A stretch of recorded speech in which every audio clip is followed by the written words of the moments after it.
Assalamualaikum warahmatullahi wabarakatuh. Halo teman-temanku, di video kali ini saya ingin mengupas tentang suatu mod. Jadi intinya ini adalah sebuah review mod ya, yang aku pakai sekitar 8 atau 9 bulan ke belakang. Jadi mod ini adalah Hotchick R234. Ini adalah mod dari Hotchick R234. Jadi ini udah pakai apa ya namanya, cache. Jadi kita cabut aja. Jadi ini adalah mod Hotchick R234. Waktu itu aku beli sekitar bulan Januari atau Februari lah, istilahnya sekitar bulan-bulan itu. Nah, setelah pemakaian sekitar 8 bulanan lebih, menurut aku sih gak ada masalah sama sekali. Jadi istilahnya gak ada trouble sama sekali. Yang aku suka dari Hotchick R234 ini adalah sebenarnya dari simpelnya aja sih. Nah, ini R234 ini menurut aku sih apa ya, worth it dalam artian sesuai dengan budget sih. Terus bahannya juga bagus, karena ini aku suka dengan apa namanya, mod atau pod atau misalnya device untuk paper itu yang berbahannya dari aluminium ya. Jadi ini bahannya dari aluminium. Terus secara physically sih oke, karena enak sih sebenarnya untuk ukuran mod untuk digenggam. Terus yang enaknya itu dari R234 ini adalah posisi dari plasnat atau atomizer-nya itu ada di tengah ya. Untuk R233 itu ada di sebelah sini, dan untuk R234 itu posisinya di tengah, di center ini. Terus apalagi ya, yang membedakan itu adalah dari posisi pairingnya itu, tombolnya itu lebih gede sebenarnya daripada R233 ya. Terus yang lain sebenarnya hampir mirip sih untuk segi backdoor, terus untuk bagian dalamnya masih mirip. Kita buka backdoornya. Jadi backdoornya ini dari akrilik ya, side kiri atau side kanan. Sedangkan untuk bagian dalamnya ini dari plastik ABS. Bagian luarnya dari alloy aluminium tebal. Pengaturannya sangat simpel sih menurut aku untuk Hotchick ini, produk Hotchick ini, terutama Hotchick R233 R234 ya, karena dia memakai potensio yang di bawah ini, tinggal kita putarkan. Ada yang bilang katanya rentan si potensionya rusak. Mungkin saja, karena kan orang berbeda-beda ya untuk setelan, kadang kadang diputarkannya terlalu over, jadi istilahnya jebol gitu pengaturan potensionya. Tapi selama aku memakai selama beberapa bulan ke belakang, ini tidak ada yang masalah jebol. Jadi fine aja sih menurut aku, nyaman aja. Terus yang aku suka adalah bagian tampilan LED logo Hotchick yang di tengah ini. Ini kan ada lampu LED ya, ini menunjukkan LED indikator, baik itu misalnya baterai, terus tegangan, terus watt, terus ada masalah trouble dari modnya. Di sini ada istilahnya warna untuk mengidentifikasi dari mod R234 itu sendiri. Nah, oke, kembali lagi. Jadi pertamanya sebenarnya waktu tahun 2002 itu, istilahnya aku emang nyari-nyari device mod yang sesuai dengan budget, terus kualitasnya itu mumpuni gitu, dan kesimpulan utamanya ingin mod itu simple. Nah, jatuhlah ke sini, jatuhlah ke Hotchick R234. Nah, kebetulan di tahun 2023 itu ada aturan baru di marketplace untuk penjualan produk papers berupa liquid atau misalnya coil atau apapun itu, aksesoris untuk papers itu dibatasi dan dilarang di e-commerce. Adapun beberapa shop online yang membukanya itu relatif sembunyi-sembunyi dan menutup-nutupinya ya. Adapun ada e-commerce yang tetap buka dengan jaminan namanya dirubah. Nah, untuk mendapatkan mod Hotchick R234 ini terus terang agak cukup sulit sih. Selain dari harganya relatif cukup lumayan lah. Terus yang kedua juga jarang juga yang jualnya sebenarnya waktu itu. Adapun barang yang second juga harganya relatif perbandingannya hampir sama dengan kita beli yang baru ya. Kebetulan aku beli ini di sebuah marketplace, tepatnya di daerah mana ya, daerah Jawa Timur. Tapi sekarang tokonya udah susah, dalam artian dia nggak jual lagi barang-barang produk untuk papers ya. Performance selama 8 bulan ini tidak mempunyai masalah sih. Kan waktu aku beli mod R234 ini RDA-nya masih menggunakan RDA Tsunami ya, yang 22. Nah, RDA Tsunami itu udah aku pakai sekitar 2 tahun dan kondisinya udah tidak mumpuni, dalam artian ya udah gak enak lah. Udah bautnya udah mulai selek, untuk bautnya udah mulai selek, terus catnya udah mulai mengelupas. Nah, digantikan aja sama Nitros yang dual cup ini. Terus apa saja yang saya rasakan atau alami setelah menggunakan Hotchick R234 ini? Sebenarnya sih secara beberapa bulan ke belakang ini sebenarnya aku tidak mengalami sebuah trouble yang signifikan ya. Jadi fine-fine aja untuk beberapa bulan, sampai sekarang juga aku suka pakai ini. Adapun satu masalah menurut aku sih itu adalah kesalahan dari kita, dalam artian user ya. Jadi kita buka aja ini backdoornya.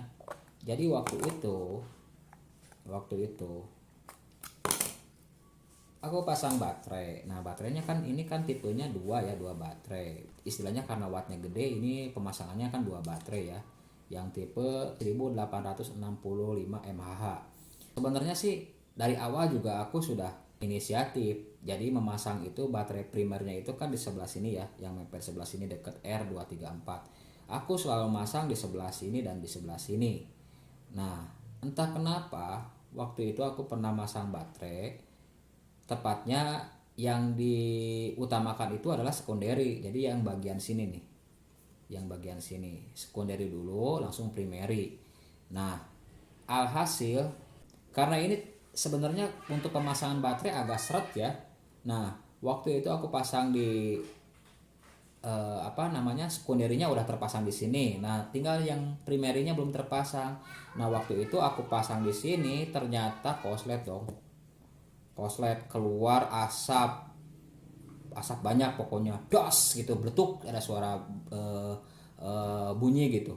Nah, aku kan kaget nih waktu itu, kaget otomatis lah. Wah, korslet nih rusak nih mod gue nih. Nah gitu, istilahnya aku panik kan. Nah, aku buka backdoor sebelah sini, side sebelah sini, terus buka, langsung aku inisiatif, langsung dibukakan, dibuang, bas gitu, buang das. Nah, aku lihat nih teman-teman, konektor yang di sebelah sini ini leleh ada bekasnya leleh. Nah leleh, pokoknya leleh ya, istilahnya leleh gitu. Kaget kan, wah ini mod rusak nih. Udah aja gue nggak pakai ya, diamin aja dulu. Udah itu aku pakai lagi nih baterainya yang asalnya kebakar, dipakai lagi nih, diulangi lagi lah dengan lebih hati-hati karena trauma dengan yang pertama. Pasangin aja istilahnya, gak nyala nih, LED indikatornya mati, gak nyala sama sekali. Panik lah, otomatis diganti lagi yang kedua kan, baterai yang kedua, yang korsletnya itu aku singkirkan, ganti yang kedua. Kebetulan aku pakai baterai coil gear. Nah, si baterai itu sebenarnya nggak pakai ODB wrapping baterai ya. Makanya terus terang jujur aja, sebenarnya ada yang merasa nggak apa-apa pakai baterai, nggak pakai baterai warhead juga nggak apa-apa, aman ke worth it. Itu salah benar sih menurut aku, itu salah benar. Sebenarnya untuk selain variasi, baterai warhead juga sebenarnya atau ODB itu fungsinya untuk melindungi lapisan dari baterai kalian. Nah kebetulan aku waktu itu pakai baterainya itu sedikit agak mengelupas sih bagian apa ya. Nah sebenarnya bukan baterai ini ya, cuman aku contohin nah kayak gini nih. Nah kayak gini, tapi mengelupasnya sebelah sini nih, sebelah sini. Jadi waktu aku pasangin kayak gini, kan ini ada pressing ya, agak seret gitu. Nah dia otomatis keseret-seret dan induksinya ke sini lah, jadi kebakar. Nah otomatis terjadi korslet. Nah balik lagi ke cerita yang awal ya, jadi istilahnya udah dipasang nih si baterainya, ternyata nggak bisa nyala nih, panik lah. Baru dipakai 1 bulan udah rusak. Udah gitu aku ambil lagi baterai yang lain, set, masih mati juga. Kenapa nih? Udah aku cabut lagi baterainya, kosongin lagi si bagian ininya, aku lap-lap lagi. Nah terus aku pasangin lagi baterai istilahnya yang normal ya, yang nggak ada masalah. Nyala normal kembali, bisa nyala lagi, bisa dipakai pairing sampai sekarang. Otomatis terjadi masalahnya sebenarnya baterai yang korslet itu otomatis mati total, nggak bisa dipakai sampai sekarang juga. Nah yang alhamdulillahnya itu SIM-boardnya tetap aman, padahal waktu itu kondisinya emang korslet, tapi mungkin bagusnya dari Hotchick itu ada pengamanan proteksi short circuit lah istilahnya. Jadi istilahnya tetap worth it dan aman untuk digunakan lagi ketika terjadi semacam korsleting di bagian baterai atau apapun itu. Itu kejadian pertama yang trouble sama mode Hotchick R234 ya. Terus yang kedua itu kan sebenarnya Hotchick ini keunggulannya dia bisa waterproof ya, dalam artian tahan air gitu. Nah mode ini pernah kecemplung air dalam lagi sekitar beberapa meter, plus masuk ke dalam air. Wah panik nih, masuk ke dalam air. Kondisi masih ada baterai di sini, masih ada baterai, cuman kan dia nggak pairing lah, kalau ditekan ininya baru pairing gitu. Masuk ke dalam air, keambil lagi, terus gua bersihin pakai lap gitu ya, bersihin gitu, tapi nggak dikeringin sebenarnya, cuma ininya aja aku cabut sih, bagian RDA-nya waktu itu kan pakai Tsunami, aku cabut aja RDA-nya, terus bersihin pin atomizer-nya ya di sebelah sini, bagian di ininya dudukan dari RDA-nya aku bersihin pakai tisu. Terus aku nyalain, ternyata alhamdulillah masih nyala, nggak ada masalah, pada kecebur dalam air. Tapi orchid nggak pada masalah, nggak ada koset sama sekali, bisa masih dipakai sampai sekarang. Itu aja sih menurut aku. Oke segitu saja review dari Hotchick R234 selama pemakaian 8 bulan. Kalau ada komentar misalnya atau tambahan, bisa kalian masukkan aja, sekalian share aja pengalaman. Mungkin ada teman-teman yang juga sama menggunakan mode Hotchick R234. Kebetulan sebenarnya ada beberapa mode yang harus saya review, cuman kalau menurut aku sih unboxingnya udah telat sih, udah ketinggalan beberapa tahun ke belakang sih. Karena menurut aku sih waktu itu apa sih, ngapain sih untuk ngupload video papers gitu, yang penting kita beli pakai aja gitu. Tapi kepikiran sekarang sih, aku beli apa, liquid atau beli apa gitu, ternyata kepikiran sekarang gitu. Oke, terima kasih telah menyimak video ini sampai tuntas. Terima kasih buat kalian semua, semoga menambah wawasan dalam dunia paper. Terima kasih telah mendukung channel ini supaya berkembang dengan menekan tombol subscribe, like, comment, dan share. Akhir kata saya ucapkan wassalamualaikum warahmatullahi wabarakatuh dan see you, bye.